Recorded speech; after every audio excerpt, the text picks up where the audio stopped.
नमस्कार साथियों, स्वागत है आप सभी का आपके अपने एजुकेशनल प्लेटफॉर्म एग्जाम फैक्ट में। तो साथियों, आज हम एस्टेट की क्लास नंबर 8 लेके आने वाले हैं या 8 आपके सामने लेके आ चुके हैं। इसके अंदर हमारा जो मेन टॉपिक रहने वाला वो है सब्सिडरी बुक कह लो या हमारे पास बुक ऑफ ओरिजिनल एंट्री हम इसको कह सकते हैं। यहाँ पे इसका नाम है जर्नल। तो जर्नल को आज हम कंप्लीट एनालिसिस करेंगे। तो सबसे पहली बात आते हैं हमारे पास, कहते हैं बुक ऑफ ओरिजिनल एंट्री होती क्या है सर। तो यहाँ पे वो सारी की सारी तो ध्यान लगा के इस फैक्ट को यहाँ पे समझने की कोशिश करिएगा, क्योंकि देखो ये थ्योरेटिकल पोर्शन है। तो यहाँ पे अंडरस्टैंडिंग बिल्ट होती है और इसी अंडरस्टैंडिंग के बिहाफ पे आप एस्टेट के अंदर क्वेश्चंस को क्रैक कर पाओगे। जब तक आपको एक बेसिक सा नॉलेज एक फॉर्मेट को लेकर या एक बुक को लेकर नहीं होगा, तब तक आपको प्रॉब्लम रहेगी। तो यहाँ पे सीधा सीधा क्वेश्चन कई बार ये भी पूछा जाता है कि from the following which is the book of original entry, कहते हैं इनमें से कौन सी जो बुक है वो ओरिजिनल एंट्री बुक है। ये आपको आइडेंटिफाई करना पड़ सकता है। तो ऐसा क्वेश्चन सीधा सीधा यहाँ से कई बार देखने को मिलता है। तो यहाँ पे सबसे पहले हम कहते हैं बुक ऑफ ओरिजिनल एंट्री होती कौन सी है। तो देखिए, हम लोगों ने सोर्स डॉक्यूमेंट पढ़ा, हम लोगों ने वाउचर पढ़े। तो उसके बिहाफ पे कहते हैं, देखिए जो भी बुक जो सोर्स डॉक्यूमेंट का इस्तेमाल करती है, यानी कि वाउचर के बिहाफ पे करते हैं भाई, तो कहते हैं वो सारी की सारी बुक्स, यानी कि the books in which a transaction is recorded for the first time. यहाँ पे देखिए, जिसके अंदर सबसे पहली बार कोई ट्रांजेक्शन रिकॉर्ड करी जाती है फ्रॉम ए सोर्स डॉक्यूमेंट, एक सोर्स डॉक्यूमेंट के थ्रू, तो वो कहलाती है बुक ऑफ ओरिजिनल एंट्री, यानी कि प्रारंभिक लेखा की पुस्तक। सिंपल शब्दों में कहा जाए तो कहते हैं कि सर सोर्स डॉक्यूमेंट के बिहाफ पे बनता है वाउचर, तो यहाँ पे वाउचर को नेग्लेक्ट कर दिया जाता है और कहा जाता है कि भाई सोर्स डॉक्यूमेंट के बिहाफ पे बुक ऑफ अकाउंट्स के अंदर जब कोई भी ट्रांजैक्शन रिकॉर्ड करी जाती है, तो जो बुक जिसमें वो लिखा जा रहा है ना, उस बुक को हम कहते हैं प्रारंभिक प्रविष्टि की बुक। ठीक है भाई, प्रारंभिक प्रविष्टि की बुक। तो ये दिमाग में रख लेना, प्रारंभिक प्रविष्टि की बुक कौन सी होती है जिनके अंदर सबसे पहले ट्रांजैक्शन रिकॉर्ड करी जाती है। अगर हम सिंपल इनका क्लासिफिकेशन देखें तो हमारे पास देखिए, ये सबसे पहला आता है हमारे पास कैश बुक। कैश बुक भी एक हमारे पास क्या है, और बुक ऑफ ओरिजिनल एंट्री है। परचेज बुक भी, सेल्स बुक भी, purchase return book, sales return book, bill receivable, bill payable और जर्नल प्रॉपर। हालांकि जैसे जैसे बिजनेस का साइज इंक्रीज होता है, तो इनके अलावा भी और भी बहुत सारी बुक्स यहाँ पे क्रिएट करी जा सकती है। तो ये बिल्कुल डेफिनेट नहीं है कि सिर्फ यही होंगी, इनके अलावा भी बहुत सारी हो सकती हैं। नेक्स्ट कहता है, फिर बात करते हैं हम लोग जर्नल प्रॉपर के बारे में सर। तो देखिए, क्या जर्नल प्रॉपर क्या है। तो कहते हैं ये भी एक प्रारंभिक लेखा पुस्तक है जिसमें सबसे पहले लेन देन को लिखा जाता है। देखा जाए तो यही है, लेकिन कैसे लिखा जाता है। तो कहते हैं कि भी देखिए, तो जर्नल है ना, जर्नल के अंदर डेट वाइज, यानी कि भी तिथि क्रमानुसार जो ट्रांजैक्शन है वो रिकॉर्ड करी जाती है with details of the accounts. भाई कौन से अकाउंट्स की कौन सा अकाउंट डेबिट हुआ है, कौन सा अकाउंट क्रेडिट हुआ है, और कितनी अमाउंट से डेबिट या क्रेडिट हुआ है। यानी कि जर्नल एंट्री ये बुक एक ऐसी बुक है जिसके अंदर हम वो सारी की सारी जो भी लेन देन है, जो भी डेली बेसिस पे हो रही हैं, ठीक है, उन सब को हम सबसे पहले जब लिखते हैं तो वो जर्नल के अंदर लिखते हैं। ठीक है, जिसके अंदर क्या होता है कि भी कौन सा अकाउंट डेबिट, कौन सा अकाउंट क्रेडिट, और साथ में क्यों हुआ, वाई। ठीक है, हमने डेबिट क्यों किया, क्रेडिट क्यों किया, यानी कि उस ट्रांजैक्शन का जो सिंपल डिस्क्रिप्शन होता है वो यहाँ पे लिखा होता है। इसको हम नरेशन कहते हैं। ठीक है, और फिर यहाँ पे वो अमाउंट वो प्रॉपर तरीके से यहाँ पे मेंशन कर दी जाती है। तो ऐसी जो बुक है जिसके अंदर डेली बेसिस पे सभी ट्रांजैक्शंस को लिखा जा रहा है, उसको हम यहाँ पे जर्नल की कैटेगरी में डालते हैं। अब नेक्स्ट कहते हैं, इसके जर्नल की विशेषताओं की बात करें तो ध्यान दे, it is a only book of primary entry. कहते हैं कि ये हमारे पास प्राइमरी, यहाँ पे ध्यान दो, प्राइमरी और जो मेन दो कैटेगरीज में बुक को डिवाइड करा जाता है। यानी कि ओपनिंग एंट्री या जो हमारे पास है ओरिजिनल एंट्री एंट्री बुक्स जो होती हैं उनको हम यहाँ पे प्राइमरी, और जो हमारे पास लेजर है ना उसको हम कहते हैं मेंस। भाई लेजर के अंदर जो अकाउंट खोला जाता है या लेजर हमारे पास, उसको मेन बुक कहा जाता है, यानी कि कभी मुख्य बुक कहा जाता है। और इसके अलावा हमारे पास जो बुक ऑफ ओरिजिनल एंट्री है, स्पेसिफिकली ये डिनोट करता है जर्नल को। ठीक है, ये जर्नल को कहता है कि भी हमारे पास प्राइमरी एंट्री बुक है। तो इसके बिहाफ पे फिर हम इसमें क्लासिफिकेशन करते हैं। तो वही बात इसने कही, कहता है कि it is a only primary entry book, all the transaction are subsequently transfer to the ledger which is principal book. ठीक है, तो यहाँ पे जो प्रिंसिपल बुक है वो कौन सी होगी हमारे पास, यानी कि मेन बुक है वो क्या है, वो लेजर है। तो क्या सर ये जो प्रीवियस स्लाइड में दी गई है ये सारी की सारी, तो देखिए ध्यान से, ये प्राइमरी प्लस हमारे पास प्रिंसिपल दोनों हैं ये। ठीक है भाई, जो हमारे पास है प्राइमरी बुक है और प्रिंसिपल बुक। कैश बुक क्या है, वो प्राइमरी भी है और प्रिंसिपल भी है। परचेज बुक क्या है, प्राइमरी भी है और प्रिंसिपल भी है। सेल्स बुक प्राइमरी भी है और प्रिंसिपल भी है। परचेज, ये सब की सब प्राइमरी प्लस प्रिंसिपल दोनों के दोनों अपने आप में, ठीक है। लेकिन जब हम बात करते हैं सिंपल जर्नल की, तो उसको सिर्फ और सिर्फ प्राइमरी बुक यहां पर माना जाता है, ठीक है। अब यहाँ पे नेक्स्ट पॉइंट पे बात करता है, कहता है कि भी जर्नल क्या है, इसमें डेली अकाउंटिंग रिकॉर्ड करा जाता है, यानी कि जो भी दिन प्रतिदिन के लेखे होते हैं उनको प्रॉपर तरीके से लिखा जा रहा होता है, और क्रोनोलॉजिकल वे में, यानी कि तिथि क्रमानुसार डेट वाइज लिखा जाता है, ठीक है। साथ ही इसके अंदर जो भी अकाउंट डेबिट या क्रेडिट हुआ है उसकी कंप्लीट डिटेल होती है as per the double entry system. Double entry system के द्वारा जो बातें बताई गई हैं कि भी एक खाता डेबिट होगा, एक खाता क्रेडिट होगा, तो ये उसको कंप्लीटली फॉलो करता है, और जो भी अकाउंट डेबिट और क्रेडिट हुआ है उसकी कंप्लीट डिटेल यहां पे हमको देखने को मिलती है। Next, it contains a brief explanation of transaction. जी हाँ, तो मैंने आपको शुरुआत की स्लाइड में बताया था कि भी यहाँ पे क्या होता है, नरेशन होता है। देखिए ध्यान से, मैंने इधर लिखा था कि भी हाँ, डेबिट क्रेडिट कौन सा अकाउंट हुआ और वाई, यानी कि क्यों हुआ, उसका नरेशन, ब्रीफ डिस्क्रिप्शन आपको यहाँ पे देखने को मिलता है। कोई भी ट्रांजैक्शन होती है तो उसमें उसका एक ब्रीफ डिस्क्रिप्शन आपको देता है, ठीक है। नेक्स्ट पॉइंट पे बात करें तो कहते हैं इसके फायदे क्या क्या सर, एडवांटेज क्या क्या है, what are the basic advantages और the benefits of the journal.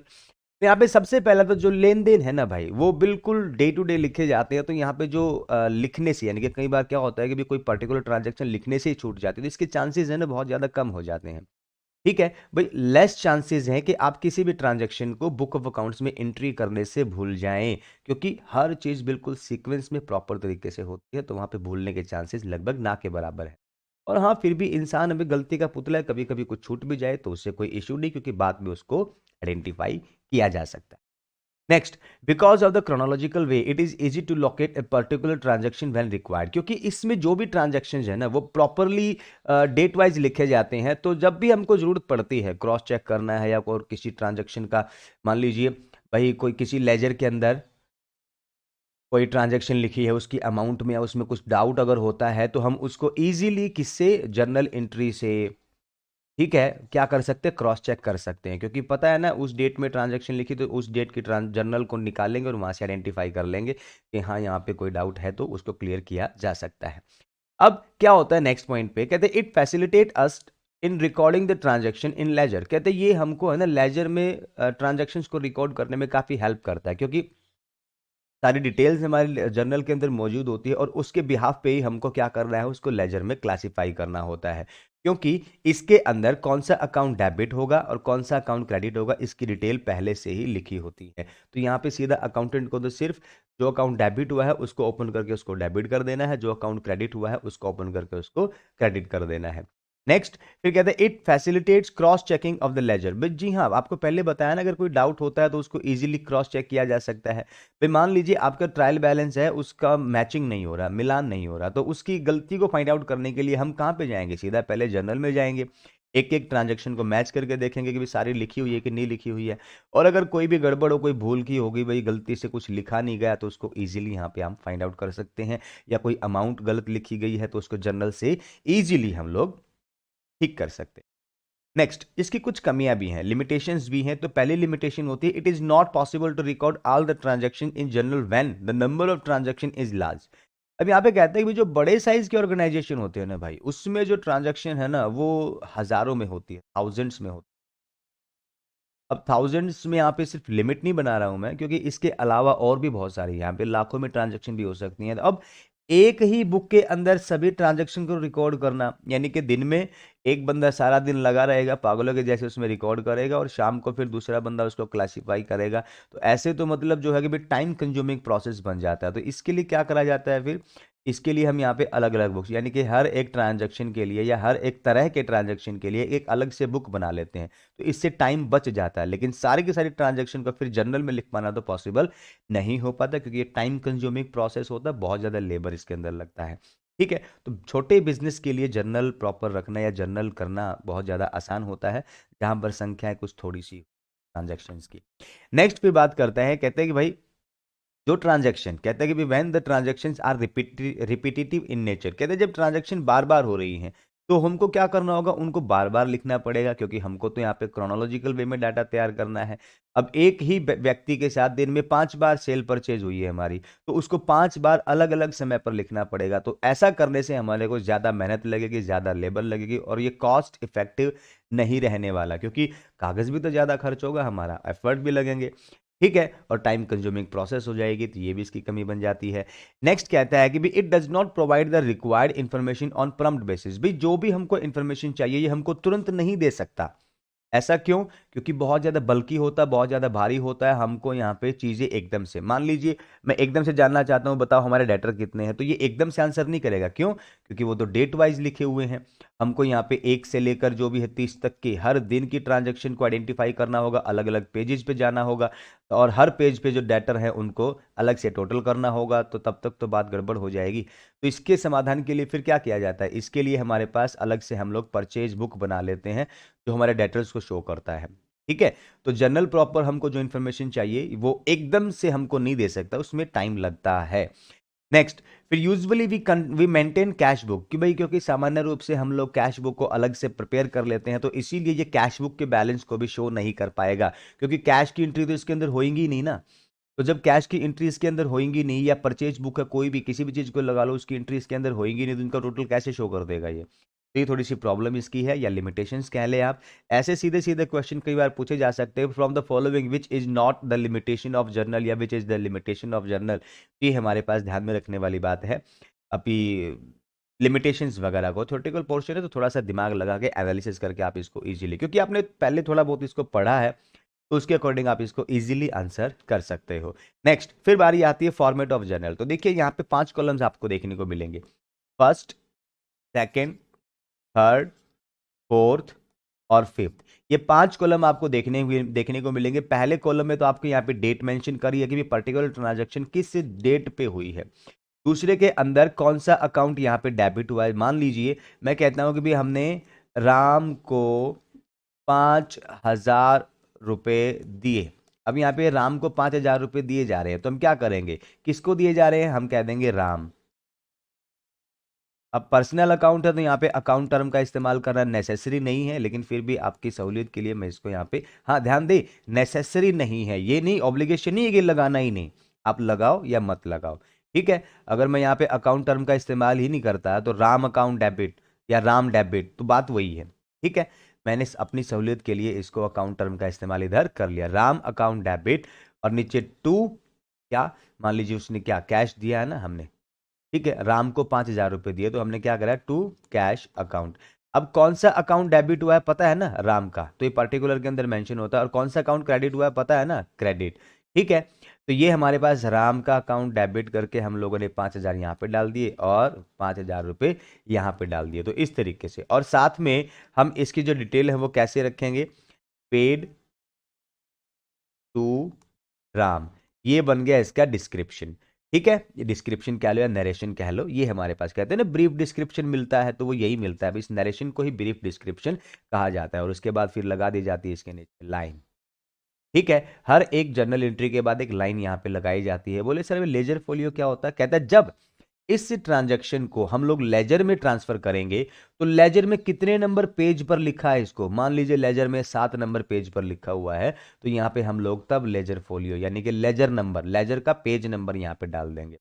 इससे जब लेजर में जाएंगे तो वहां पे जर्नल का पेज नंबर होगा, तो क्रॉस कनेक्शन या क्रॉस वेरिफिकेशन करना काफी आसान हो जाता है। ठीक है, मान लीजिए मुझे पहचानने, ये ट्रांजैक्शन देख के मुझे पता करना है कि भी ये ट्रांजैक्शन लिखी गई कि नहीं लिखी गई।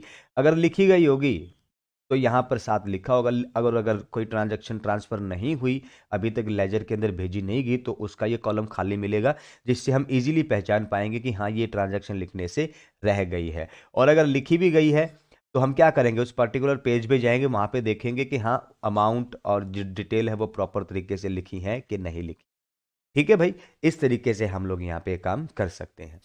नेक्स्ट, डिस्क्रिप्शन, डेट वाइज वही चीजें हैं, डेट क्या होता है, इसमें क्या लिखा होता है, पर्टिकुलर में क्या लिखा होता है, लेजर फोलियो क्या है, डेबिट अमाउंट करेंगे तो क्रेडिट अमाउंट करेंगे, वो सारी डिटेल जो कि फॉर्मेट में आपको समझा चुका हूं वही इधर लिखी हुई है। नेक्स्ट हमारे पास फिर कहते हैं रूल्स फॉर जर्नलाइजिंग या रूल्स ऑफ जर्नलाइजिंग। कहते हैं जो जर्नल एंट्रीज हम लोग इसमें करते हैं सर, उसके रूल्स क्या हैं। तो क्योंकि हम लोग पर्सनल अकाउंट को पहले से ही पढ़ चुके हैं, क्या होता है, रियल को पढ़ चुके हैं, नॉमिनल को पढ़ चुके हैं, तो आपको पता ही है कि इनकी जनरल एंट्री करते वक्त कौन सा अकाउंट डेबिट कब और कौन सा अकाउंट क्रेडिट कब होगा। सेम एज इट इज यहाँ पर डेबिट क्रेडिट कब होंगे, और सेम यहाँ पर। अब देखिए ध्यान से, ये कहता है कि भी 25,000 पेड टू राहुल, तो इसकी जनरल एंट्री कैसे करेंगे। तो सबसे पहला, हमारे पास दो अकाउंट इसमें अंदर आ रहे हैं। पहला तो हमारे पास राहुल का खाता आ रहा है, ठीक है, इसको हमने क्या दिया, 25,000 रुपया। और क्योंकि बात रुपये की आ गई है, तो दूसरा अकाउंट कौन सा होगा हमारे पास, कैश। अब यहां पे देखना है राहुल क्या है, राहुल एक पर्सनल अकाउंट है सर, ठीक है, राहुल क्या है, एक पर्सनल अकाउंट है। और पर्सनल अकाउंट में अब ये देखना होगा कि ये रिसीवर है या गिवर है। अब हमको पता लगा सर राहुल ने तो पैसा प्राप्त करा, यानी कि वो तो रिसीवर है सर, तो हम लोग क्या करेंगे, सीधा सीधा डेबिट द रिसीवर। तो यहां पे राहुल अकाउंट डेबिट, डेबिट किया। और क्योंकि हमारे पास कैश अकाउंट, कौन सा अकाउंट है, कैश अकाउंट हमारे पास सर जी यहाँ पे रियल अकाउंट है। और रियल अकाउंट है तो वहां पे क्या, डेबिट व्हाट कम्स इन और क्रेडिट व्हाट गोज आउट, ठीक है, गोज आउट। अब देखा जाए तो राहुल को पेमेंट करी तो मतलब कैश तो आउट हो गया ना सर, तो क्रेडिट व्हाट गोज आउट वाला फॉर्मूला यहाँ पे फिट होगा, तो हम क्या करेंगे, टू कैश अकाउंट कितना, यहाँ पे डेबिट साइड 25,000 रुपये और क्रेडिट साइड भी 25,000 रुपये। इस तरीके से इसको जनरलाइज करना है हमारे लिए। तो ध्यान किस पे देख, पर्सनल अकाउंट को, तो जब रिसीवर होगा तो पर्सनल अकाउंट को डेबिट करेंगे। और अब अगर मान लो इसको वाइस वर्सा राहुल हमको पैसे दे दे, तो हम क्या करेंगे, कैश अकाउंट डेबिट, क्योंकि debit what comes in, clear. और क्रेडिट द गिवर, तो हम कहेंगे राहुल ने हमारे पैसे दे दिए, कितने, 25,000 और 25,000। तो इसका वाइस वर्सा, तो यहाँ पे पर्सनल अकाउंट है ये भी और ये भी पर्सनल अकाउंट है, तो डेबिट कब हुआ, क्रेडिट कब हुआ, ये चीज़ आप इजीली आइडेंटिफाई कर सकते हो। उम्मीद करता हूँ कि आपको ये कॉन्सेप्ट समझ में आया होगा। फिर बात करें अगर हम रियल अकाउंट की, तो वहाँ पे क्या होगा, तो देख ले, मैं इसको इरेज कर रहा हूँ थोड़ा सा, ठीक है, कोई इरेज करना है भाई, करा जा सकता है, ये करना पड़ेगा। तो देखिए मेरे मित्रों, जब हम बात करते हैं रियल अकाउंट की, तो रियल अकाउंट में भी हमको क्या करना होगा, हमको इसी तरीके से अकाउंट्स को आइडेंटिफाई करना होगा। अकाउंट्स को आइडेंटिफाई करने का तरीका मैं आपको पहले बता चुका हूं। अब यहाँ पे रियल अकाउंट को कैसे करेंगे, तो देखिए यहाँ पे क्या करें, मशीनरी परचेज फॉर रुपीज इतना। अब देखो क्या किया है, उस चीज के ऊपर चले आते हैं। यहाँ पे क्या करा गया है, मशीन, मशीन परचेज करी है। अब मेरे कुछ काबिल मित्र यहाँ पे परचेज पे फोकस मत करना, फोकस किस पे करना है, मशीन पे, यानी कि पहला अकाउंट तो ये है। और परचेज करा है कितने रुपए में, बोले 1,00,000 रुपए में। अब 1,00,000 रुपए की बात इधर हुई तो नकद में लिया है ना, तो हमारे पास दूसरा अकाउंट कौन सा हो जाएगा, कैश। अब देखिए मशीन क्या है, मशीन भी हमारे पास रियल है, कैश क्या है, कैश भी हमारे पास रियल, तो इसकी जनरल एंट्री क्या करेंगे हम लोग, डेबिट व्हाट कम्स इन, क्या आया, हम कहेंगे machine I sir, machine account debit. Credit what goes out, इसके बदले क्या गया, तो हम कहेंगे कैश गया सर। तो हमारे पास जर्नल एंट्री ओके हो गई, होगी कि नहीं होगी, हाँ बिल्कुल हो गई। तो यानी कि हमारे पास 1,00,000 रुपए डेबिट और 1,00,000 रुपए क्रेडिट क्यों हुआ, तो हम यहाँ पे सीधा सीधा नरेशन में लिख देंगे, मशीन परचेज फॉर 1,00,000, ये नरेशन हो गया हमारे पास। इस तरीके से हमको हर बार की जर्नल एंट्रीज करनी है। तो यहाँ पे रियल अकाउंट का फार्मूला आप फिट करके देखोगे तो आपका इजीली काम बन जाएगा। नेक्स्ट होता है हमारे पास नॉमिनल अकाउंट। नॉमिनल अकाउंट के अंदर हम आपको पता ही है कि जो भी हमारे एक्सपेंसेस है और इनकम्स हैं उनको हम यहाँ पे देखेंगे। तो सबसे पहले बात करें, इसने क्या कहा है, इसने कहा हमारे को सैलरी पे करी है कितनी, 4,000 रुपये। तो सैलरी क्लासिफिकेशन सीख चुके हो तो आपको पता है सैलरी कौन सा अकाउंट है, नॉमिनल अकाउंट है। और नॉमिनल अकाउंट है तो यहाँ पे रूल क्या है, debit but debit the sorry debit all expenses credit all incomes. और सैलरी क्या है, सैलरी तो हमारे पास सर एक्सपेंसेस आते हैं, तो इसका मतलब इसको तो हम क्या करेंगे, डेबिट करेंगे। तो हमने क्या करा, सैलरी अकाउंट डेबिट, कितने से, 4,000 रुपए से। फिर यहाँ पे हम लोग बोले इसके बदले दिया क्या है, व्हाट गोज आउट क्या होगा, कैश। यहाँ पे हमारे पास 4,000। नरेशन में क्या लिखेंगे, हम लिखेंगे नरेशन में सैलरी पेड, ठीक है। इससे हमारे पास एक कंप्लीट ओवरव्यू मिल जाता है जो कि जनरल एंट्री के अंदर हमको करता है। फॉर्मेट में रख के दिखाएं तो फॉर्मेट में कैसे रखेंगे सर? तो देखिए फॉर्मेट में हमारे पास हमने यहाँ पे पहले राम का एग्जांपल लिया था, तो अब हम यहाँ पे आपको सैलरी वाला कॉन्सेप्ट कैसे रखा जा रहा है उसको दिखाते हैं, क्योंकि हमारे पास जो चीज़ें हैं वो थोड़ा सा है कैसे रखते हैं जनरल के अंदर, वो चीज़ ध्यान दें। ये कहता है, सबसे पहली बात करी उसने, बोले sir salary, salaries account debit to cash account.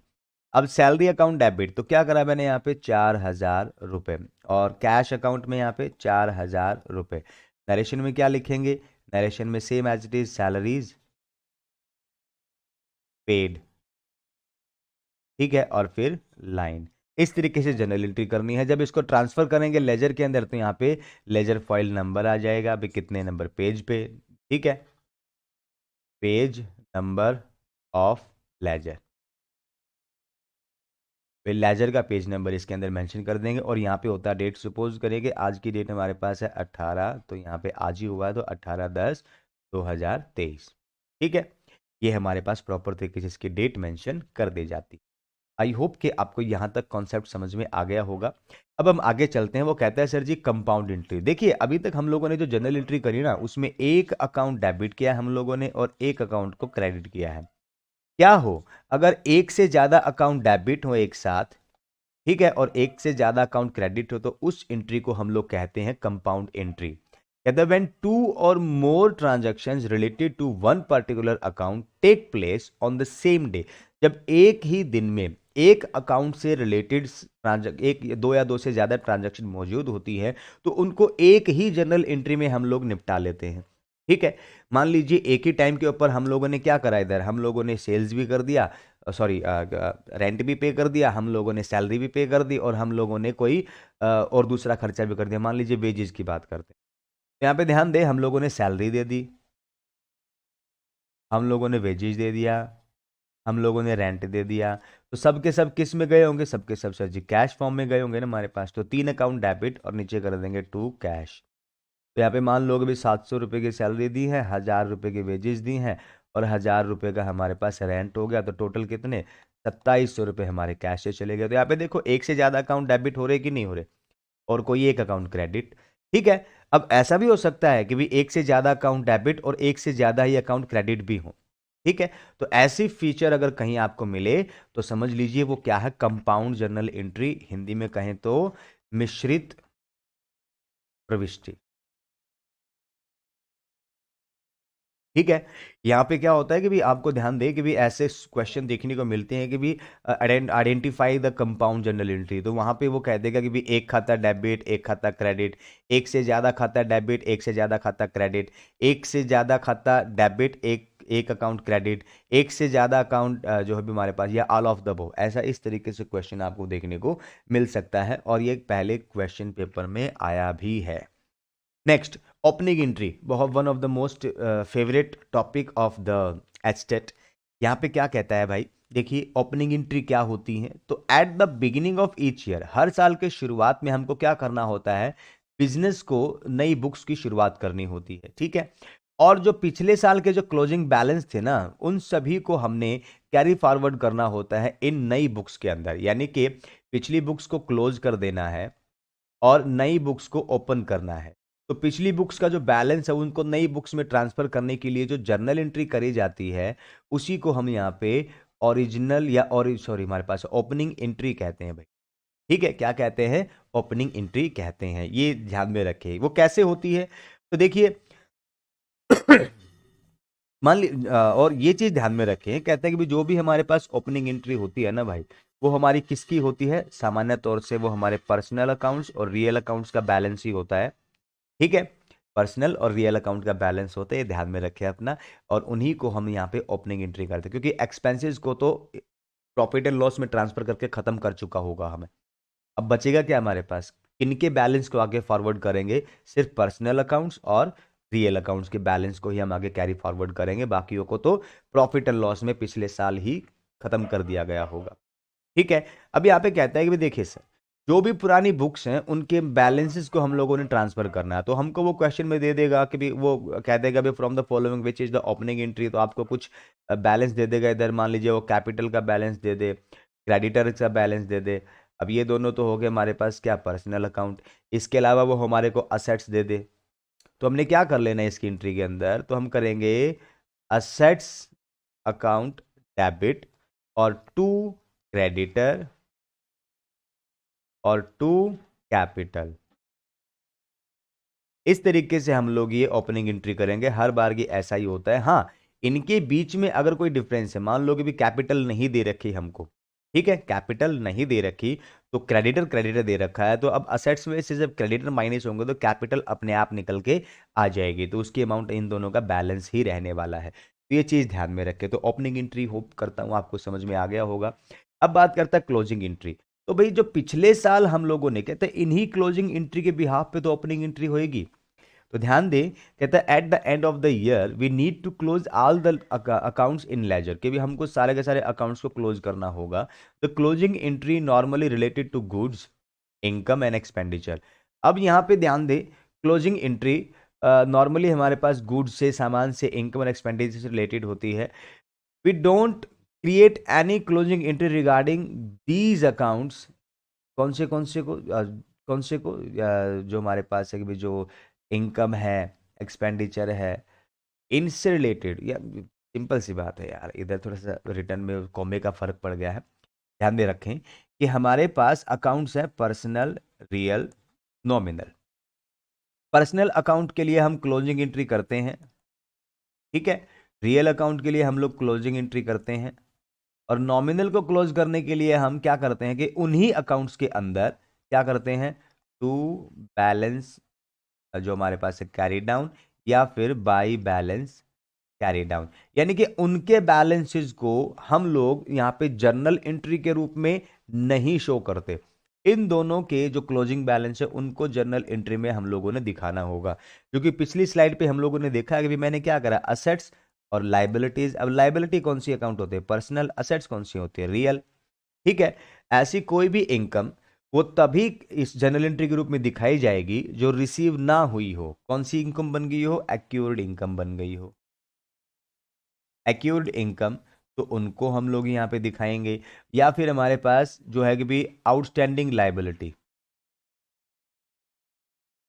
Outstanding जो हमारे पास है कि भी एक्सपेंसेस, सॉरी, आउटस्टैंडिंग एक्सपेंसेस, तो ये भी क्या बन जाएंगे, ये हमारे लाइबिलिटी बन जाएंगे, ये हमारे पास हमारी असेट के फॉर्म में बनेंगे। लेकिन कौन से हैं ये, देखा जाए तो ये पर्सनल अकाउंट बन जाते हैं, ठीक है। पर्सनल अकाउंट बन जाते हैं। पर्सनल अकाउंट बनने के कारण ही ऐसे इनकम्स और ऐसे आउटस्टैंडिंग एक्सपेंसेस को हम आगे कैरी फॉरवर्ड करते हैं, और इनके लिए हमको जनरल एंट्री करने की जरूरत नहीं है। इनको हम सीधा सीधा किस तरीके से शो करते हैं, वो कहते हैं हम लोग इनको क्या करते हैं, बाई बैलेंस कैरी डाउन लिख देंगे, या फिर टू बैलेंस कैरी डाउन लिख, बस इतना सा ही, और कुछ नहीं। नेक्स्ट, डिस्काउंट की बात करें तो डिस्काउंट क्या होता है, तो देखिए डिस्काउंट हमारे पास एक प्रकार की छूट होती है। छूट जो कि कौन देता है, जो कि हमारे पास जो क्रेता को दी जाती है, ठीक है। कौन देता है, क्रेता को देता है कौन, सेलर, यानी कि विक्रेता। जो बायर होता है उसको ये छूट मिलती है, और दी किसके द्वारा दी जाती है, ये सेलर के द्वारा दी जाती है। और इसको अगर हम यहाँ पे क्लासिफाई करें तो ये जो डिस्काउंट है उसको दो कैटेगरीज में डिवाइड करा। पहली हमारे पास ट्रेड डिस्काउंट, जिसको हम लोग यहाँ पे व्यापारिक छूट कहते हैं, और दूसरी हमारे पास कैश डिस्काउंट, जिसको हम लोग यहाँ पे नकद छूट कहते हैं। ट्रेड डिस्काउंट और जो हमारे पास है कैश डिस्काउंट, दोनों आपके सामने है। अब एक एक को एनालिसिस कर लेते हैं क्या होता है। तो देखिए, ट्रेड डिस्काउंट सामान्य रूप से कोई भी पर्सन है ना, कोई भी पर्सन है या सेलर कह लो आप, ठीक है, वो क्या चाहता है, उसकी सेल्स बढ़े। क्या चाहता है, उसकी सेल्स बढ़े। सेल्स कब बढ़ेगी, जब वो हैवी डिस्काउंट्स देगा, हैवी डिस्काउंट देगा। कौन से डिस्काउंट देगा, ट्रेड डिस्काउंट। कहता है सेल्स बढ़ाने के लिए जो डिस्काउंट दिया जा रहा है ना, उसी को हम लोग क्या कहते हैं, ट्रेड डिस्काउंट। जो डिस्काउंट सेल्स बढ़ाने के लिए कहते हैं, देखो अब गए कि एक के साथ एक फ्री। भाई मार्केट में कुछ भी सामान लेने के लिए गए, वहां पे सेलर कह देता है कि भी एक के साथ एक फ्री। तो क्या कर रहा है वो अपनी सेल्स को बढ़ाना चाहता है ना, तो इसीलिए उसने जो लिस्ट प्राइस कह लो या फिर जो एमआरपी कह लो, उसके ऊपर वो कहता है कि भाई चलो हम आपको 10% डिस्काउंट, 20% डिस्काउंट, 50% डिस्काउंट। आपने कई बार देखा होगा फ्लैट 50% डिस्काउंट, फ्लैट 60% डिस्काउंट। वो क्या है? वो सब ट्रेड डिस्काउंट ही तो है। और इसके लिए हमको अपनी बुक ऑफ अकाउंट्स में सेपरेट जर्नल एंट्री करने की जरूरत नहीं है। उसका रीजन, क्योंकि जो हम यहाँ पे अगर नकद में सेल करेंगे तो वहां पे कैश मेमो जनरेट होगा। कैश मेमो जनरेट होगा तो कैश मेमो में ही इसकी रिडक्शन, वहां पे डिस्काउंट वगैरह लिख दिया जाता है, वहीं से माइनस कर दिया जाता है। तो हमको अलग से इनकी जर्नल एंट्री करने की जरूरत नहीं है। ठीक है। और वैसे ही हमारे पास फिर बारी आती है किस चीज की? हमारे पास आती है अगर परचेज की बात है, तो वहां पे हम लोग क्या जनरेट करेंगे? Bill generate. तो बिल में भी इसकी डिस्काउंट की जो डिस्काउंट है तो पहले से ही माइनस कर दिया जाता है। तो जो नेट अमाउंट है उसी को हम अपने बुक ऑफ अकाउंट्स के अंदर मेंशन करते हैं। तो ध्यान दे इस चीज के लिए। ठीक है भाई। तो ट्रेड डिस्काउंट एक ऐसा डिस्काउंट है जो कि सामान्य रूप से कोई भी सेलर है ना, वो अपनी सेल्स को इंक्रीज करने के लिए देता है। और यहाँ पे बायर को और सेलर को इसकी कोई सेपरेट जर्नल एंट्री करने की जरूरत नहीं है, क्योंकि इनकी एडजस्टमेंट आपके कैश मेमो या बिल या इनवॉइस के अंदर पहले से ही हो चुकी होती है। अब यहाँ पे बात करें सर इसकी कैलकुलेशन कैसे होती है, तो सीधा सीधा एक एग्जांपल दे रहा हूं मैं यहाँ पे आपको। कहता है लिस्ट प्राइस अगर मान लो 10,000 रुपए है और उसको बोला कि 10% डिस्काउंट, तो आप क्या करोगे? 10,000 का 10% आप निकाल लोगे तो आपका आया 1,000। अब इस 10,000 में से आप इस 1,000 को माइनस करोगे तो बचेगा कितना? यानी कि एक्चुअल सेल्स वैल्यू कितने की है, या एक्चुअल जो प्राइस आपको पड़ा वो कितने का? 9,000 का। इस तरीके से हम लोग इस ट्रेड डिस्काउंट को फाइंड आउट करते हैं। और हम अपनी बुक्स में क्या करेंगे? इस 9,000 की ही एंट्री करेंगे। कैसे करेंगे? अब जैसे कि इसने बताया कि भी list price of the goods, यानी कि 10,000 रुपए का माल बेच दिया 10% डिस्काउंट पे, बेच दिया ना, तो हम अपनी बुक्स के अंदर क्या करेंगे? जो बायर सेलर होगा वो क्या करेगा? वो सीधा सीधा करेगा हमारे पास क्या? भाई कैश में बेचा है ना, तो यहाँ पे कैश अकाउंट डेबिट 9,000 और टू सेल्स 9,000। यानी कि ट्रेड डिस्काउंट जो हमारे पास लिस्ट प्राइस था उसका कहीं जिक्र ही नहीं होगा। क्यों? क्योंकि वो तो कैश मेमो में इंटर कर दिया होगा। समझ में आई बात? ये चीज हमारे पास थी ट्रेड डिस्काउंट के रिगार्डिंग। अब कहता है सर इसके फायदे क्या होते हैं? तो देखिए, इसके फायदे दो पर्सन्स को होते हैं। पहला होता है रिटेलर को, यानी कि जो माल को खरीदने वाला, रिटेलर कह लो या बायर कह लो। ठीक है। और दूसरा फायदे इसके होते हैं होलसेलर को, यानी कि मैन्युफैक्चरर को। क्या क्या फायदे होते हैं सर? तो देखिए, जो बायर होता है ना, पहली तो बात, उसको जो कॉस्ट है ना परचेज की वो काफी कम हो जाती है और उसके प्रॉफिट मार्जिन बढ़ जाएंगे। यानी कि अगर मान लो कोई चीज उसको 100 में मिलनी थी, अब उसको वो 90 में मिली है, तो उसको जो 10 रुपए का फायदा मिला, इससे उसके प्रॉफिट बढ़ेंगे कि नहीं बढ़ेंगे? ठीक है। अब उसको वो डिस्काउंट मिला है तो बाकियों की तुलना में अगर उस चीज को 100 में ही बेचेगा, मान लीजिए बाकियों ने 110 में बेचना शुरू कर दिया, और अगर वो उसको 100 में ही बेचेगा तो उसको 10 रुपए का प्रॉफिट तो फिर भी हो रहा है। ठीक है। तो ये फायदा होता है किसी भी बायर को जो आगे सेल करेगा उसको। ठीक है। रिटेलर कहा इसने यहां पे। Next, it enables the retailer to make some profit even if the sales the good. वही चीज मैंने बताया कि अगर वो उसको कैटलॉग प्राइस पे या उसको एमआरपी पे ही बेचेगा या जो लिस्ट प्राइस है उसी पे भी देगा, तो उसको क्या मिलेगा? उसको तो वैसे भी एक्स्ट्रा प्रॉफिट मिल जाएगा इधर, तो उसको ज्यादा प्रॉफिट अपनी तरफ से ऐड ऑन करने की जरूरत नहीं रहेगी। नेक्स्ट, इससे जो होलसेलर होता है या मैन्युफैक्चरर होता है या सेलर कह लो आप, सेलर को क्या फायदे होते हैं? तो पहला, उसकी सेल बढ़ जाती है। दूसरा, उसको कंपटीशन कंपटीशन बेनिफिट मिलते हैं। कैसे? भाई उसी के कंपटीशन में बैठा ए है ना, वो तो चीजों को 100 में दे रहा है, और ये जो बी है ये दे रहा है उसको कस्टमर को 90 में। तो ज्यादा ग्राहक किसके पास आएंगे? 90 वाले के पास आएंगे। तो इससे कंपटीशन में उसको फायदा मिलेगा कि नहीं मिलेगा? उसकी सेल्स बढ़ेगी, काफी बेनिफिट उसको मिलने वाला है। अब अट्रैक्ट कस्टमर, जी हाँ बिल्कुल, कस्टमर इससे अट्रैक्टेड होते हैं। भाई लोगों को क्या चाहिए? सस्ता। और सस्ता लेने के लिए लोग कहीं भी पहुंच जाते हैं, तो ये कस्टमर्स को अट्रैक्ट करता है। और no need to make new catalogue. अब क्योंकि देखिए, हम लोगों ने जो कैटलॉग बना दिया, यानी कि लिस्ट बना दी कि भी ये चीज इतने में, ये चीज इतने में, ये चीज इतने में, तो अब हमको बार बार अपने कैटलॉग प्रिंट करवाने की जरूरत नहीं है, दोबारा से बनाने की जरूरत नहीं है। हम सीधा सीधा कह देंगे ये इतने में है ना, तो इतने % डिस्काउंट। यानी कि लिस्ट प्राइस पड़ा रहे जो भी पड़ा रहे, हम डिस्काउंट देके उसको एडजस्ट कर सकते हैं। तो ये प्रिंटिंग कॉस्ट ऑफ कैटलॉग है ना, वो कम हो सकती है। तो ये कुछ फायदे हैं जो कि हमारे होलसेलर को या यूं कहा जाए कि भी सेलर को, और हमारे रिटेलर या यूं कहा जाए बायर को ट्रेड डिस्काउंट के थ्रू मिल जाते हैं। नेक्स्ट आता है हमारे पास हमारा कैश डिस्काउंट। ये क्या होता है सर? तो देखिए, मान लीजिए आप लोगों ने सेल कर दी, सेल करने के बाद आप क्या चाहते हो? आप चाहते हो जल्दी से ग्राहक पैसा दे दे, जल्दी से पैसा रिकवर हो जाए, ठीक है? आप यही तो चाहते हो। अब यहां पे कोई भी पर्सन है वो जल्दी से पैसा कब देगा? जब आप दोगे उसको लालच। लालच किस चीज का? भाई आपने मेरे 100 रुपए देने हैं ना? बोले हाँ। अगर आप 7 दिन के अंदर अंदर मुझे पेमेंट कर देते हो तो मैं सिर्फ 90 रुपए में मान जाऊंगा। तो बंदा ये 10 रुपए बचाने के लिए है ना, आपको 7 दिन के अंदर अंदर पेमेंट कर देता है, ठीक है? और इसी वजह से क्या होगा? कहता है आपको पेमेंट जल्दी रिसीव हो जाएगी और आपके जो बैड डेप्ट है ना, ठीक है, उनके भी चांसेस कम है कि आपके जनरेट हो, क्योंकि बंदा टाइम से पेमेंट करके इस कैश जो है कि भी डिस्काउंट का फायदा उठाना चाहेगा। इससे जो आपका कैश इनफ्लो हो ना वो बढ़ता चला जाएगा, ठीक है? उसमें ज़्यादा फ्लक्चुएशंस नहीं देखने को मिलेंगी। तो यहाँ पे पढ़ते हैं इसको क्या कहते हैं। तो this this discount is allowed to the customer for making prompt और अर्ली पेमेंट्स। कहता है सीधी सी बात है भाई, जो सेलर होता है वो चाहता है कि भी ग्राहक जल्दी पेमेंट करे, तो ये ग्राहक को लालच दिया जाता है कि भी वो जल्दी जल्दी पेमेंट कर दे। सिंपल शब्दों में कहा जाए तो कह सकता है कि cash discount is allowed only if the customer make the payment with in a fixed period. तो मैंने बताया ना, फिक्स्ड पीरियड 7 दिन का है भाई, ठीक है? ये एग्जाम्पल के लिए बताया, डेफिनेटली 7 दिन नहीं होता, वो कंपनी टू कंपनी वैरी करता है। कोई 5 दिन दे, कोई 7 दिन दे, कोई 10 दिन दे, कोई महीना कह दे। अब ग्राहक से उसी तय समय सीमा में पैसा वापस मिल जाए, इसके लिए क्या करना होता है? उसके लिए जो डिस्काउंट दिया जाता है उसको हम कैश डिस्काउंट यानी कि नकद छूट दी जाती है।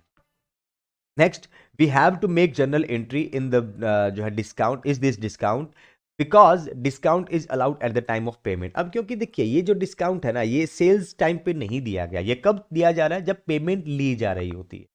अब जब पेमेंट ली जा रही होती है तब उस वक्त इसकी जर्नल एंट्री हमको सेपरेटली करनी होती है, और किसके साथ? पेमेंट एंट्री के साथ। कैसे करेंगे? यहाँ पे ध्यान दो, पिछले एंट्रीज के अंदर हम लोगों ने यहाँ पे देखा था कि भाई हमने माल बेचा था। मान लीजिए माल बेच दिया यहाँ पे, जो भी है सुरेश को 20,000 रुपए का माल बेचा।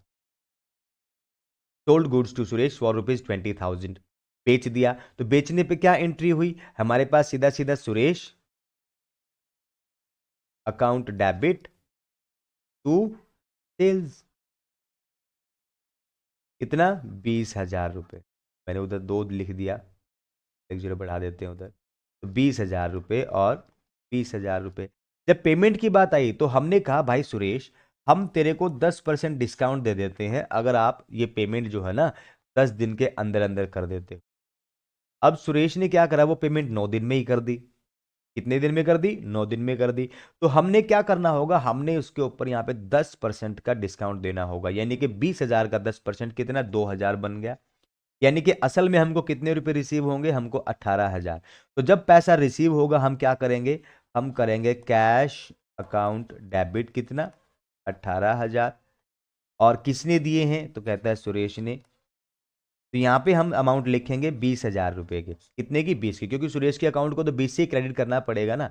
और इन दोनों का जो अंतर है वही तो है कैश डिस्काउंट जो हमने उसको दिया है। उसको हम क्या करेंगे? उसको हम कह देंगे डिस्काउंट अलाउड अकाउंट डेबिट। कितना? 2,000। यानी कि सेलर अपने बुक्स में इसको कैसे लिखेगा? ये सेलर की बुक की एंट्री है। अब बायर कैसे लिखेगा? तो समझ चलिए बायर कैसे लिखता है उसको भी समझ लेते हैं। जब बायर ने परचेज किया था तो वहां पे बायर ने क्या लिखा? अपने यहाँ पे उसने लिखा परचेज अकाउंट डेबिट। कितना? 20,000। और टू किस पे से लिया था? मान लीजिए जो बायर था ना, जो सेलर है, टू सेलर अकाउंट। कितना? 20,000। अब जब उसको पेमेंट देने की बात आई तो उसने क्या बताया? उसने लिखा सेलर अकाउंट डेबिट। कितने से? सेलर को तो उसने 20 देने थे तो 20 को ही करेगा वो। लेकिन उसका जो कैश है ना, टू कैश, उसमें से गए सिर्फ कितने?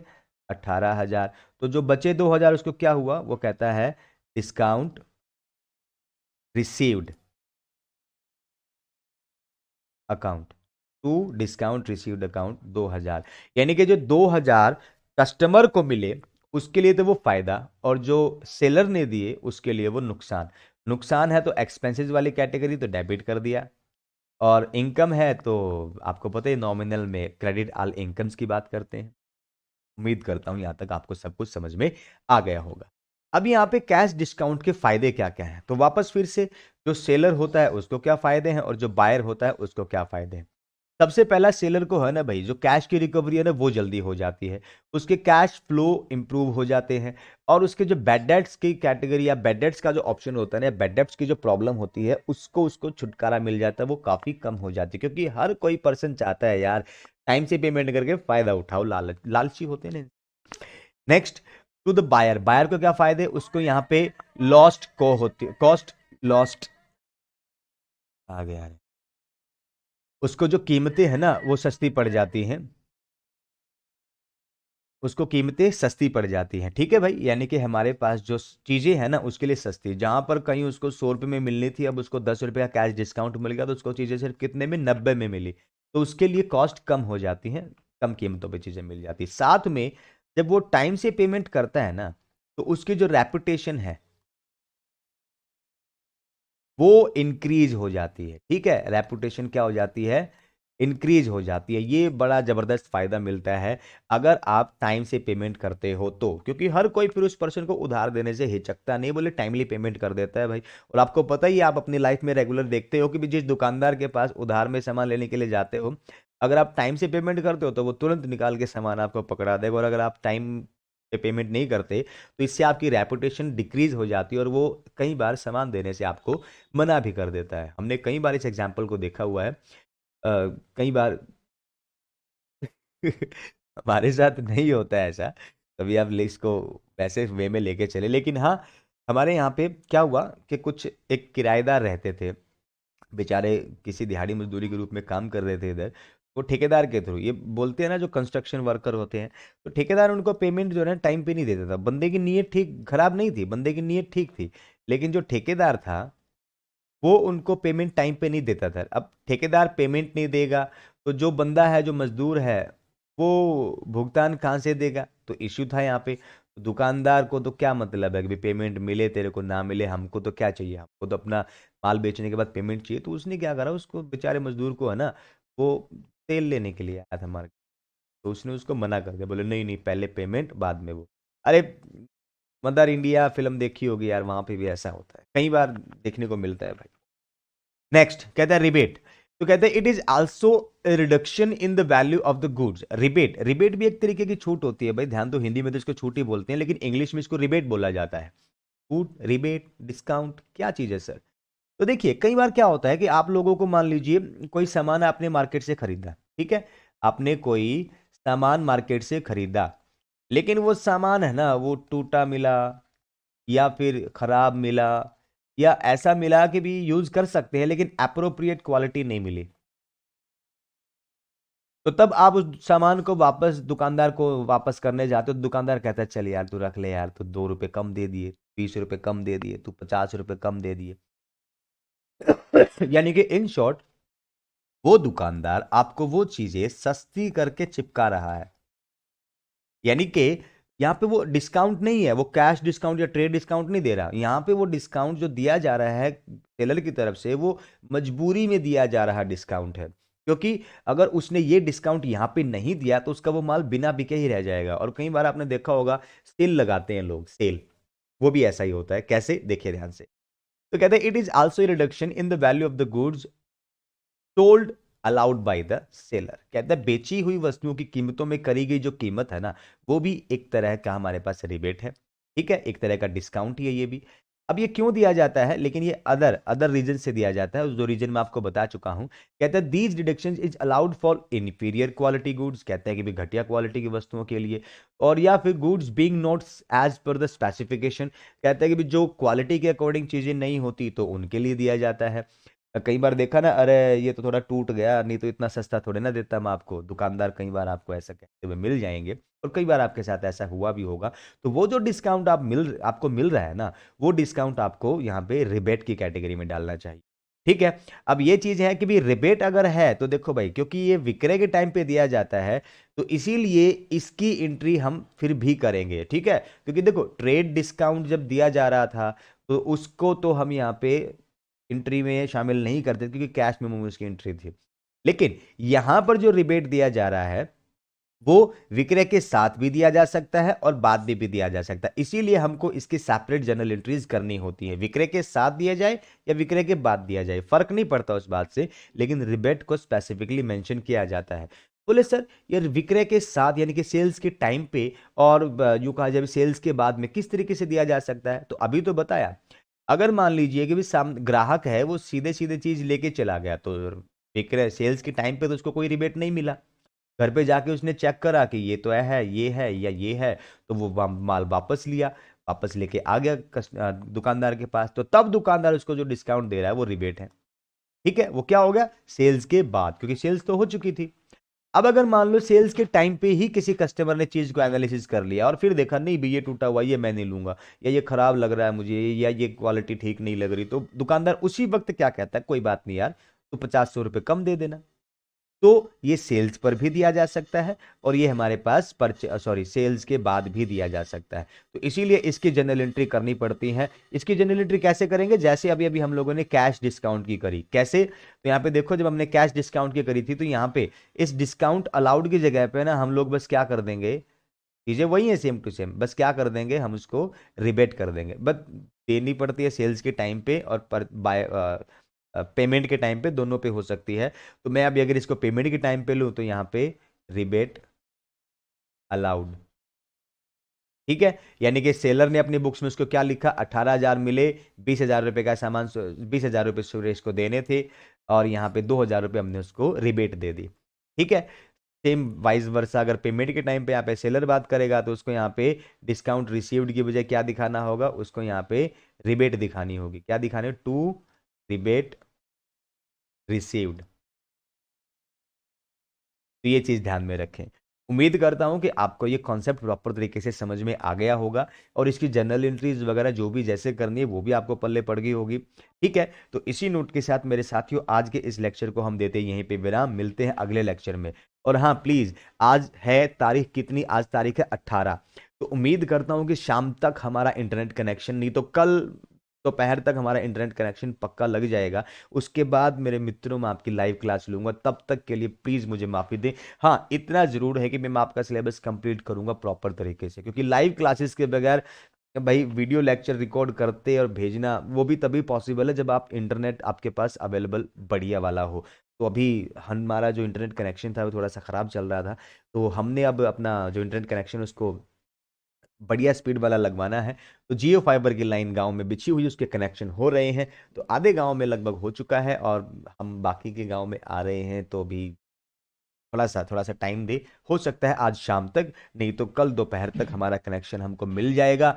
उसके बाद फिर हम आपकी लाइव क्लासेस लेंगे। तब तक के लिए कान पकड़ के माफी चाहता हूँ प्लीज, लेकिन विश्वास बनाए रखें, आपको हम यहाँ पे क्वालिटी कंटेंट देंगे, क्वालिटी क्वालिटी देंगे यार, बस बने रहे हमारे साथ। इसी नोट के साथ माफी चाहूंगा और मिलता हूं अगले लेक्चर में, तब तक के लिए धन्यवाद, बाय बाय।